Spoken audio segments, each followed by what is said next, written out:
आज हम लोग जानेंगे समय सारणी का क्या अर्थ होता है, समय सारणी की क्या-क्या परिभाषाएं हैं, समय सारणी के महत्व क्या है, उसके निर्माण के क्या सिद्धांत है और किसी भी विद्यालय में समय सारणी एक दर्पण की तरह कार्य करता है, उसके स्मार्ट वर्कों को दिखाता है। तो चलिए स्टार्ट करते हैं। समय सारणी होता क्या है? समय हर व्यक्ति के लाइफ के लिए बहुत ही ज्यादा महत्वपूर्ण है। अगर हम लोग समय को बर्बाद कर दे तो समय एक दिन हमें बर्बाद करेगा और इसी समय को अगर हम लोग सही ढंग से उपयोग करें और एक बेहतर समय सारणी का निर्माण करके अपने सारे कार्यों को एक नियमित वे में करवाएं तो हमें कामयाबी मिलती है। और हर स्कूल में समय सारणी बनी रहती है ताकि सारे कार्यों का संचालन सही समय पे और सही टाइम पे हो जाए ताकि किसी प्रकार की कठिनाइयां ना आ पाए। समय सारणी का अर्थ प्रत्येक विद्यालय में विभिन्न विषयों का शिक्षण कार्य, खेल कूद, पाठ सहगामी क्रियाएं, विभिन्न प्रायोगिक कार्य, साहित्यिक एवं सांस्कृतिक गतिविधियां आदि अनेक क्रियाएं चलती रहती है। प्रत्येक विद्यालय की सफलता एवं शैक्षिक उन्नति इन विभिन्न क्रियाओं के सुसंचालन पर निर्भर होती है। अतः विद्यालय के दैनिक कार्यों को योजनाबद्ध रूप से संचालित करने के लिए योजना बनाई जाती है, वही समय सारणी कहलाती है। यहाँ पे बोला जा रहा है कि हमारे जो स्कूल है उसमें शिक्षण का कार्य भी होता है, साथ ही साथ खेल कूद, सीसीए एक्टिविटीज होती है जिसमें बहुत सारे प्रोग्राम होते हैं, चाहे वो साहित्यिक प्रोग्राम हो या तो आपके सांस्कृतिक गतिविधियां हो। बहुत सारी एक्टिविटीज चलती रहती है और सभी एक्टिविटीज सही तरीके से चलने के कारण ही हमारे विद्यालय की सफलता होती है और शैक्षिक स्तर पे उन्नति आता है। तो सभी एक्टिविटीज का संचालन टाइम टेबल पर निर्भर करता है। अगर सभी को हम लोग सही टाइम टेबल बना के करवाएं तो हमारे कार्यों में सफलता मिलेगी और विद्यालय भी उन्नति करेगा। अतः विद्यालय के दैनिक कार्यों को योजनाबद्ध रूप से संचालित करने के लिए योजना बनाई जाती है, वही समय सारणी कहलाती है। आप सभी ने देखा होगा स्कूल में टाइम टेबल बना होता है कि फर्स्ट घंटी आप लोग का मैथ्स का होगा, सेकेंड घंटी इंग्लिश होगा या तो कोई अदर सब्जेक्ट। इस तरह से हर चीज का टाइम टेबल होता है। एक घंटी आपको खेलने के लिए भी मिलती है और बीच में आपको लंच ब्रेक भी होता है। तो इस प्रकार सारे कार्यों के लिए टाइम टेबल फिक्स रहता है ताकि किसी को परेशानी ना हो, चाहे वो शिक्षक हो या स्टूडेंट्स हो, और उसका हर लेवल पर विकास किया जाए। क्योंकि अभी विद्यालय में सारे बच्चों के सर्वांगीण विकास पर बल दिया जा रहा है, इसीलिए सभी बच्चों के सर्वांगीण विकास करने हेतु सीसीए प्रोग्राम का भी आयोजन किया जाता है। तो पढ़ाई के साथ साथ सारे एक्टिविटीज हो, इसके लिए टाइम टेबल बहुत ही ज्यादा जरूरी होता है। अब जानते हैं हम लोग टाइम टेबल का क्या क्या परिभाषाएं। विभिन्न मनोवैज्ञानिकों विद्वानों ने अनेक प्रकार की परिभाषाएं बताई है, उनमें से कुछ इस प्रकार है। पिटमैन के शब्दों में, पिटमैन ने क्या कहा था? सुव्यवस्थित समय सारणी सुव्यवस्थित मस्तिष्क की उपज है। एक समय सारणी जो होता है सुव्यवस्थित, वो सुव्यवस्थित मस्तिष्क की उपज होता है। उसके अलावा डॉक्टर जीवन नायक के अनुसार समय सारणी जो होती है विद्यालय का दूसरा घंटा है जिसके मुख पर अवकाश अंकित है। समय सारणी विद्यालय का दूसरा घंटा है जिसके मुख पर अवकाश अंकित है। Doctor SN. मुखर्जी के अनुसार समय सारणी वह दर्पण है जिसमें विद्यालय का समस्त कार्यक्रम प्रतिबिंबित होता है। टंडन और त्रिपाठी के शब्दों में, वह योजना अथवा तालिका जिसमें विद्यालय की दैनिक क्रियाओं, विषयों, कक्षाओं एवं समय का विभाजन दर्शाया जाता है, उसे समय सारणी कहते हैं। आप इनमें से कोई सा भी परिभाषा आप लिख सकते हैं, आपको जो बेहतर लगता है। तीन कम से कम परिभाषाएं आपको याद होनी चाहिए।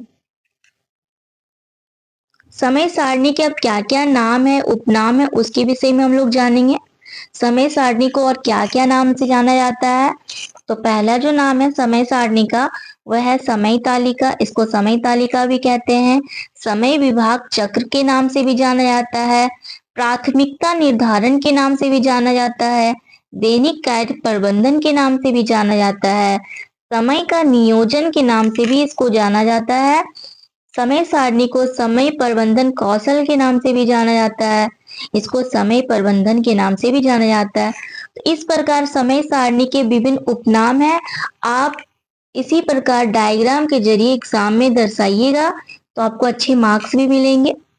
इस बात का ध्यान रखिए। समय सारणी के ये विभिन्न उपनाम थे। अब हम लोग जानेंगे समय सारणी के महत्व और उपयोगिता क्या क्या है। समय सारणी का महत्व।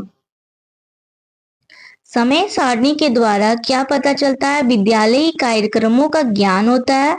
अब विद्यालय में क्या क्या कार्य होते हैं इसके विषय में हम लोग जानते हैं। समय सारणी के द्वारा हमें पता चलता है हमारे विद्यालय में क्या क्या कार्य होते हैं, कौन कौन सी एक्टिविटीज होती है। तो पहले सुबह जिस वक्त हम लोग विद्यालय जाते हैं तो उस वक्त सबसे पहले प्रार्थना सभा होता है। तो ये टाइम टेबल में मेंशन रहता है कि आपके का स्कूल का टाइम 9 बजे से, तो 9 से 9:30 के बीच असेंबली होगा और उसमें प्रार्थना होंगी। उसके बाद वार्षिक उत्सव के बारे में भी जानकारी टाइम टेबल से ही मिलता है। फिर पाठ्येतर गतिविधियां, पाठ में कौन कौन सी आपको एक्टिविटीज करवाना है उसका भी यहाँ से ही टाइम टेबल के जरिए ही पाठ्यक्रम की जो भी गतिविधियां हैं उसका पता चलता है। पर्यावरण जागरूकता अभियान, स्कूल में पर्यावरण के प्रति जागरूकता अभियान कब चलाना है वो भी टाइम टेबल में मेंशन रहता है। स्कूल में जितनी भी एक्टिविटीज होती है कितनी से कितने टाइम तक आपको पर्यावरण जागरूकता अभियान करना है, किस घंटे पे आप लोग को जाना है। जैसे कि 2 घंटे क्लास हो जाए उसके बाद जागरूकता कार्यक्रम चलाया जाएगा या तो टिफिन के बाद होगा। तो ये सारा टाइम टेबल के द्वारा ही पता चलता है। और पाठ्येतर गतिविधियां में क्या होता है कि पढ़ाई किस टाइम पे करवाना है, किस टाइम पे जो आपके टॉपिक है उससे रिलेटेड कौन सी गतिविधियों का आयोजन करना है, ये सारा कुछ टाइम टेबल्स के अनुसार ही होता है। फिर आता है आपका अभिभावक का बैठक, अध्यापक अभिभावक का बैठक जो होता है वो कब होता है। तो ये भी टाइम टेबल के हिसाब से ही मेंशन किया रहता है कि किसी एक दिन पे अध्यापक अभिभावक की मीटिंग होगी और उसके लिए या तो टिफिन का टाइम या तो उससे पहले या तो टिफिन के बाद किसी एक घंटे पे वो मीटिंग हो जाती है। तो ये टाइम टेबल निर्धारण के जरिए ही होता है। फिर विज्ञान प्रदर्शनी, जब विज्ञान का सब्जेक्ट पढ़ाया जा रहा होता है तो फिर एक एक्टिविटीज करवाने हेतु विज्ञान प्रदर्शनी का आयोजन किया जाता है।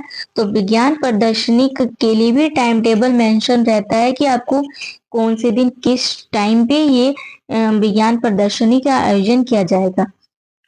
खेल दिवस, खेल दिवस का भी आयोजन किया जाता है हमारे विद्यालय में। तो खेल दिवस के लिए भी टाइम टेबल मेंशन रहता है कि कितने से कितने टाइम तक खेल दिवस का आयोजन किया जाएगा। उस पहले क्या 2 घंटे या 1 घंटे कक्षाएं चलेंगी, उसके बाद खेल होगा या फिर पूरा ही दिन खेल पे जाएगा। तो ये सारा कुछ टाइम टेबल पे मेंशन रहता है। उसके पश्चात है आपका करियर मार्गदर्शन सत्र। टाइम टेबल के द्वारा करियर मार्गदर्शन सत्र का भी आयोजन किया जाता है कि बच्चे को कौन सा करियर चुना जाए। तो उसके लिए भी एक टाइम टेबल का आयोजन होता है। टाइम टेबल के जरिए पता चलता है कि बच्चे को किस क्षेत्र में आगे बढ़ना चाहिए। अब हम लोग जानेंगे दूसरा, निरीक्षण की सुविधा। सेकेंड टॉपिक है निरीक्षण की सुविधा।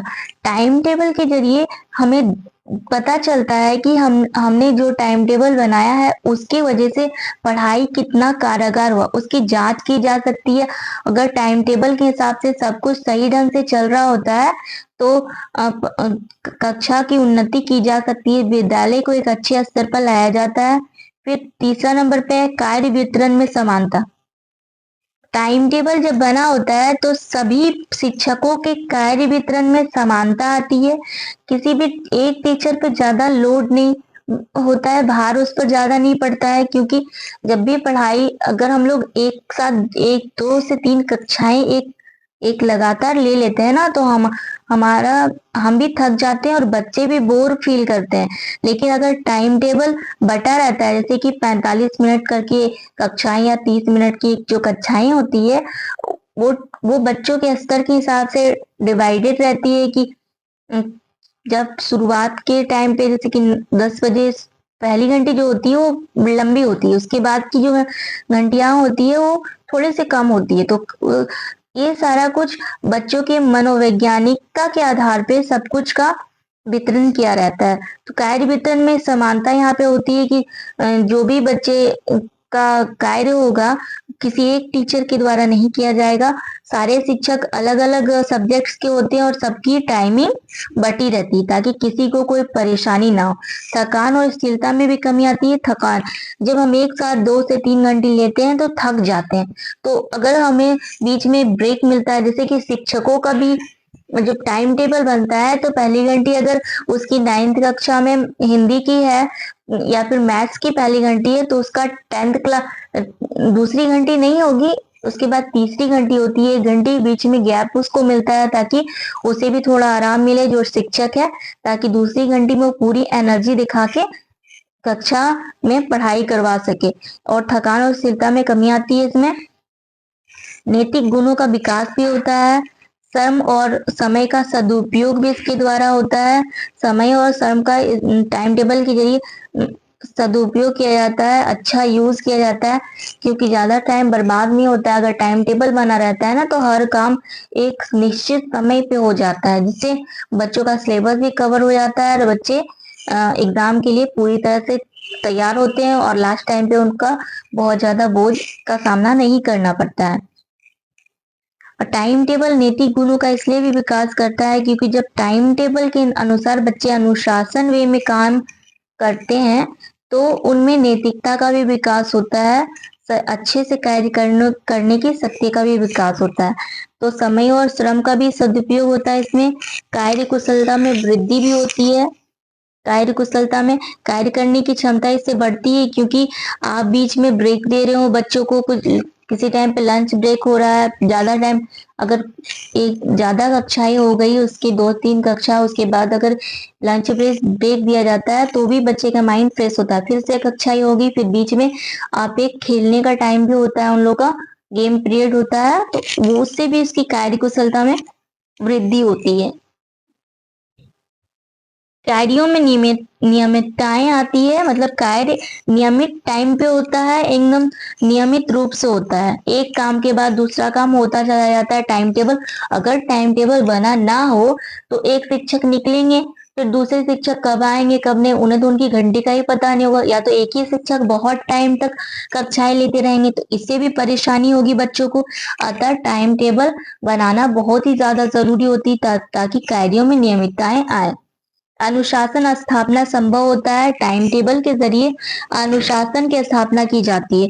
जैसा कि मैंने अभी बताया था, जब टाइम टेबल बना होता है तो बच्चे अनुशासन में कार्य करना सीखते हैं।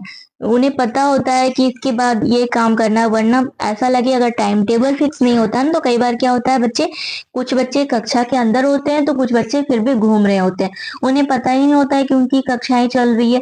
या तो फिर कई बार क्या होता है कि एक एक घंटे अगर एक टीचर ने ले लिया, या तो 2 घंटे उसने लिया होता है, तो तीसरा से चौथा घंटे उसकी कक्षा का खाली जाता है, क्योंकि बहुत सारे शिक्षकों को पता ही नहीं इसके बाद किसका टाइम है। तो टाइम टेबल बनना बहुत जरूरी है, चाहे शिक्षक की लाइफ के लिए हो या फिर स्टूडेंट्स के लिए, दोनों के लिए टाइम टेबल का होना जरूरी है। अगर हम लोग टाइम टेबल बना लेते हैं और कोई सा भी काम करते, चाहे एग्जाम की प्रिपरेशन करते हैं या तो कोई सा भी घर का भी काम करते हैं, अगर टाइम टेबल के हिसाब से किया जाए तो वो नियमित टाइम पे होगा, और साथ ही साथ अनुशासन की स्थापना भी होगी, और हमें कामयाबी भी मिलेगी। अतः टाइम टेबल बनाना बहुत जरूरी है। अब समय सारणी निर्माण के क्या सिद्धांत होते हैं, इसके विषय में जानते हैं। पहला है विभागीय नियमों का पालन। हर किसी का विभाग का नियम तय होता है। स्कूल में छोटे छोटे विभाग बने होते हैं कि उनका नियमों का ये पालन करता है। टाइम टेबल बनाने के टाइम क्या किया जाता है कि विभागीय नियमों का पालन करना होता है। शिक्षकों के हितों का ध्यान रखा जाता है।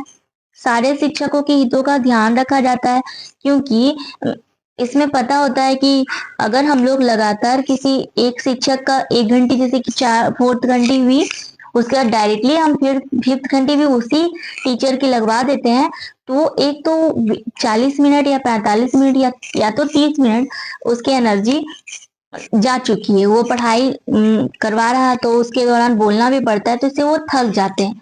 तो जब थक जाते हैं और दूसरी घंटी भी उसकी होती है, तो फिर जब वो दूसरी कक्षा में जाते हैं तो वो फिर से तरोताजा महसूस नहीं करते, और जब तरोताजा महसूस नहीं करते हैं तो थके थके रहते हैं, तो उनकी कक्षा भी क्या हो जाती है, नीरस हो जाती है। बच्चे भी आलस्यपन का विकास होता है और नींद आने लगती है, और ये बोरियत कक्षा हो जाती है, पूरी तरह से बेकार होता है। ना तो शिक्षक अच्छे से अपना 100% दे पाते हैं, ना ही छात्र उसको ग्रहण कर पाते। इसीलिए शिक्षकों के हितों का भी ध्यान रखना बहुत जरूरी होता है निर्माण के टाइम।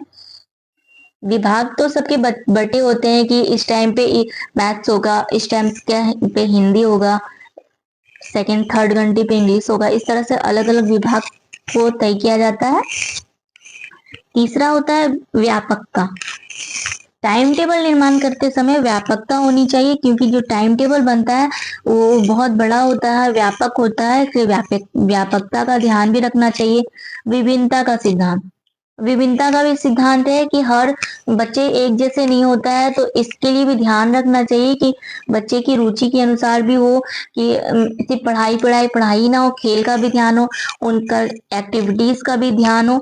इस तरह से जब भी टाइम टेबल का निर्धारण किया जाता है तो हर सब कुछ को देख के निर्धारण किया जाता है। अगर एक्सरसाइज के लिए असेंबली टाइम पे अगर एक्सरसाइज वगैरह करवा देते हैं, इससे भी बच्चे तरोताजा महसूस करते हैं। फिर संसाधनों की उपलब्धता।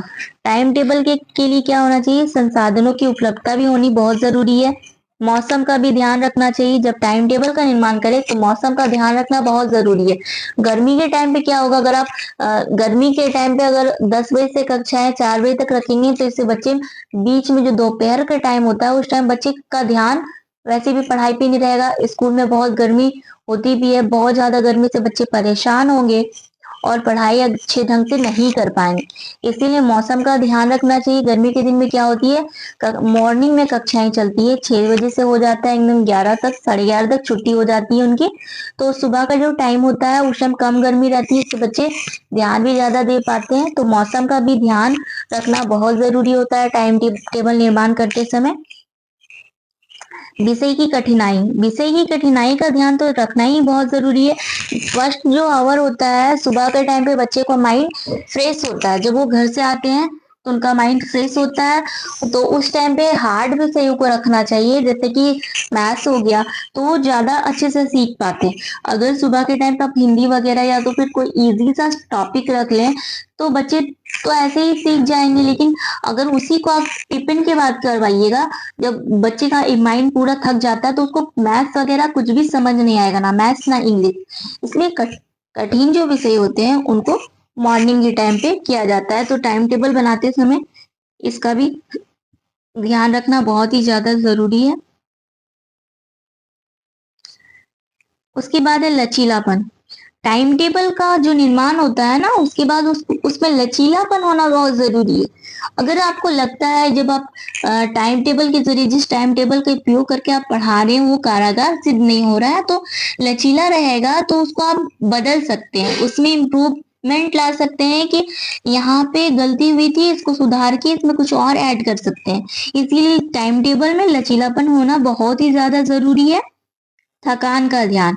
टाइम टेबल बनाने समय मैंने पहले भी बताया था कि एक लगातार किसी भी शिक्षक को ज्यादा घंटियां नहीं देना है, बीच में शिक्षक को ब्रेक होना बहुत जरूरी है। 2 से 3 कक्षाएं अगर हम लोग लगातार शिक्षक को देते हैं तो शिक्षक भी थक जाएंगे, कक्षा का संचालन वो सही ढंग से नहीं कर पाएंगे, और पढ़ाई जो भी वो पढ़ाना चाह रहे हैं वो कारागार सिद्ध नहीं होगा, और बच्चे भी कुछ भी ध्यान नहीं दे पाएंगे। इसलिए थकान का ध्यान रखना चाहिए, कक्षाएं ज्यादा लंबी ना हो, और कक्षाएं एक एक टाइम पे एक शिक्षक 2 से 3 कक्षाएं लगातार ना ले, इसका भी ध्यान रखना चाहिए।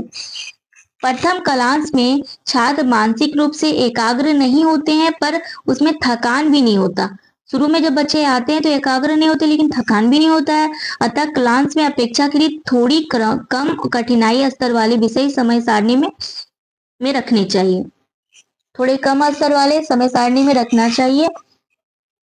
दूसरे तथा तीसरे क्लास में थकान भी नहीं होती है तथा बालकों में तत्परता भी आ जाती है। अतः इन क्लासों में सबसे अधिक कठिन विषय रखने चाहिए, सबसे अधिक कठिन विषय रखने चाहिए, किंतु इन विषयों को प्राकृतिक इन विषयों की को प्रकृति अलग अलग होनी चाहिए, जैसे कि अंकगणित या बीज गणित के क्लास, जैसे कि अंकगणित हो गया या बीज गणित के जो क्लास होते हैं वो साथ साथ नहीं होना चाहिए। जैसे कि आपने सेकेंड घंटे में मैथ्स पढ़ाया, उसके बाद भी दूसरा ही टॉपिक आपने मैथ्स का ही कोई दूसरा सा टॉपिक पढ़ा दिया, तो ये भी नहीं होना चाहिए। दोनों की प्रकृति अलग अलग होनी चाहिए। तीसरे क्लास के पश्चात अल्प अवकाश रखा जाना चाहिए। 3 से 4 या चौथी घंटे के बाद ब्रेक टाइम होना चाहिए। कठिन विषयों के अध्ययन से थकान हो जाती है, अतः थोड़ी मानसिक परिवर्तन करने के लिए अल्प अवकाश रखना जरूरी होता है। चौथे व पांचवें क्लास में कुछ सरल विषयों का शिक्षण रखा जाना चाहिए। पांचवें क्लास के पश्चात मध्यांतर होना चाहिए, जिससे छात्र मध्याह्न भोजन कर सके। लंच ब्रेक होना चाहिए पांचवें में। और चौथे में क्या होना चाहिए, थोड़ा सा कम कठिन विषय होना चाहिए, जैसे कि हिंदी वगैरह आप रख सकते हैं फोर्थ घंटे में, या तो सोशल साइंस का कोई सब्जेक्ट रख सकते हैं।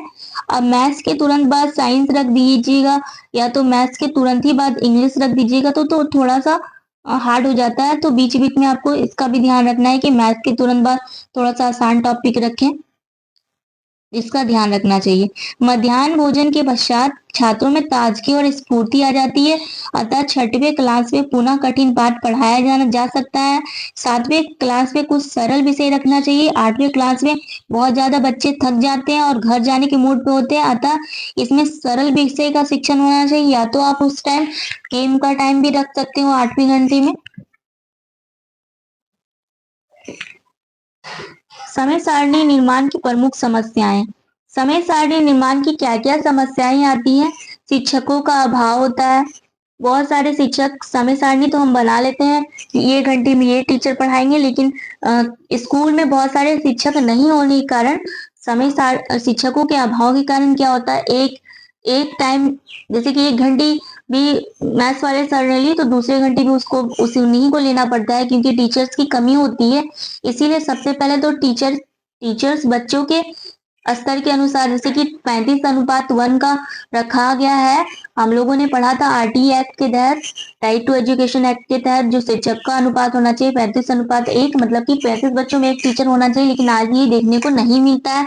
आज भी बहुत सारे विद्यालय जहाँ पे 100 छात्र पढ़ते हैं सरकारी विद्यालय में, और एक टीचर उन्हें हैंडल कर रहे होते, इससे कक्षा बोरिंग हो जाती है। बहुत सारे बच्चे तो पीछे के बिल्कुल भी समझ नहीं पाते, उन्हें पता ही नहीं चलता सर क्या पढ़ा रहे हैं क्या नहीं पढ़ा रहे हैं, और एक कक्षा के बाद शिक्षक को दूसरी कक्षा भी लेनी पड़ती है, तो इससे भी उनमें थकान आ जाती है और अच्छे ढंग से अपना 100% नहीं दे पाते हैं। वित्तीय अभाव, पैसे की भी कमी बहुत बड़ा चुनौती बनता है कि पैसे की कमी होने के कारण भी बहुत सारे शिक्षकों को नहीं रखा जा सकता है, इसलिए वित्तीय अभाव भी नहीं होना चाहिए। जैसे कि 1986 के जो एजुकेशन के एक्ट है उसमें बोला गया था राष्ट्रीय शिक्षा नीति में कि 6% जीडीपी खर्च किया जाना चाहिए शिक्षा में, लेकिन आज भी 4% ही खर्च हो रहा है। अगर 6% हो जाए तो फिर शिक्षकों के स्तर को और भी ऊंचा उठाया जा सकता है। शैक्षिक सामग्री का अभाव, बहुत सारी शैक्षिक सामग्री उसका अभाव भी रहता है कक्षा में, इसकी वजह से भी कक्षा में बहुत सारी समस्याएं आती है। शिक्षकों का असहयोग, और बहुत सारे टीचर क्या होते हैं कोऑपरेट भी नहीं करते हैं। अगर कोई मैथ्स के टीचर या फिर इंग्लिश के टीचर है, वो सिर्फ अपना विषय को पढ़ा लेते हैं, उसके बाद से वो फ्री हो जाते हैं, चाहे बच्चे दूसरे घंटे में कोई टीचर हो ना हो, वो कई बार सहयोग ही नहीं करते हैं, वो अपने जाके आराम करते हैं। तो ये भी कई बार शिक्षक असहयोग दिखाते हैं और समय सारणी निर्माण में बहुत सारी समस्याएं आ जाती है। अगर शिक्षक सहयोग करे और समय सारणी को एक सुटेबल ढंग से बनाए तो छात्रों के करियर को और आगे बढ़ाया जा सकता है। अब हम लोग जानेंगे किसी विद्यालय में उत्तम समय सारणी की निर्वाह सहज कार्यान्वयन का दर्पण है। गतिविधि का संगठित वितरण। गणित जैसे कठिन विषयों को सुबह के समय रखना, जब छात्र सबसे अधिक एकाग्र रहते हैं, स्मार्ट कार्य का संकेत है। यहाँ बोला जा रहा है जब भी सुबह के टाइम पे बच्चे आते हैं तो उस टाइम ज्यादा एकाग्रता होती है, तो गणित जैसे विषयों को जब रखा जाता है तो मतलब कि एक स्मार्ट कार्य किया गया है, अच्छा कार्य किया गया है। दूसरा है उत्पादकता में वृद्धि। अकादमिक कक्षाओं और पाठ्येतर गतिविधियों को मिलाकर दिनचर्या बनाना मानसिक और शारीरिक ताजगी को बढ़ाता है। जो भी पाठ की गतिविधियां हैं या तो जो हमारे स्कूल में को करिकुलर एक्टिविटीज होती है जिसमें कि आपका खेल कूद आता है, फिर संगीत, बहुत सारे प्रोग्राम्स आते हैं, डांस वगैरह, जिस बच्चे को जिसमें इंटरेस्ट होता है, तो सबका आयोजन मिला के करना ये बहुत ही ताजगी को बढ़ाता है। कार्यभार का संतुलन। थ्योरी और एक्टिविटी बेस्ड विषयों के बीच बारी बारी से कक्षाएं रखना थकावट और निरस्ता को कम करता है। किसी टाइम हमने थ्योरी पढ़ा दिया, उसके बाद से एक्टिविटी बेस्ड विषयों को करवाया, तो फिर इससे भी क्या होता है, कक्षा का स्तर में थकावट नहीं रहती, बच्चों में थकावट नहीं आती है और कक्षा उत्साहपूर्ण ही बच्चे पढ़ते हैं और कक्षा भी बहुत अच्छे ढंग से संचालित होती है। अनुशासन और समय निष्ठा को बढ़ावा देना। प्रार्थना सभा, कक्षाएं और अवकाश के लिए निश्चित समय निर्धारित करना अनुशासन और जिम्मेदारी को प्रोत्साहित करता है। प्रार्थना सभा हो गई और कक्षाएं या फिर अवकाश के लिए जो समय दिया जाता है वो भी अनुशासन और जिम्मेदारी को मोटिवेट करता है। इसके द्वारा बहुआयामी विकास को प्रोत्साहन दिया जाता है। दोपहर के समय खेल या योग स्तर शारीरिक और मानसिक स्वास्थ्य को बढ़ावा देते हैं। अगर दोपहर के टाइम हम लोग 10 से 20 मिनट का या तो आधे घंटे का योग रख देते हैं या तो खेल वगैरह गेम का टाइम, तो इससे भी शारीरिक रूप से बच्चे बहुत अच्छा फील करते हैं। उसके बाद से कोई टॉपिक पढ़ाया जाए तो बच्चे ध्यान देते हैं। तनाव युक्त वातावरण का निर्माण। कक्षाओं के बीच उचित अंतराल रखना छात्रों और शिक्षकों को पुनः ऊर्जा प्राप्त करने का समय देता है। कक्षाओं के बीच बीच में क्या करना चाहिए कि गैप देना चाहिए 5 मिनट का, ताकि उससे भी बच्चे रिलैक्स फील करें। तुरंत कक्षा कंप्लीट हो गया तुरंत सर को नहीं आ जाना चाहिए, थोड़ा सा 5 मिनट का गैप होना चाहिए। निष्कर्ष। एक अच्छी समय सारणी वास्तव में विद्यालय में स्मार्ट कार्य का दर्पण है, क्योंकि यह रणनीतिक योजना, समय प्रबंधन और एक संतुलित दृष्टिकोण को दर्शाती है। यह प्रयासों को परिणामों में परिवर्तित करती है और छात्रों और शिक्षकों दोनों के लिए एक उत्पादक, सामंजस्यपूर्ण और लक्ष्योन्मुख वातावरण बनाती है। उम्मीद करते हैं आपको ये वीडियो पसंद आया होगा। और भी आपको किसी टॉपिक के बारे में जानना हो तो आप कमेंट कर सकते हैं। धन्यवाद।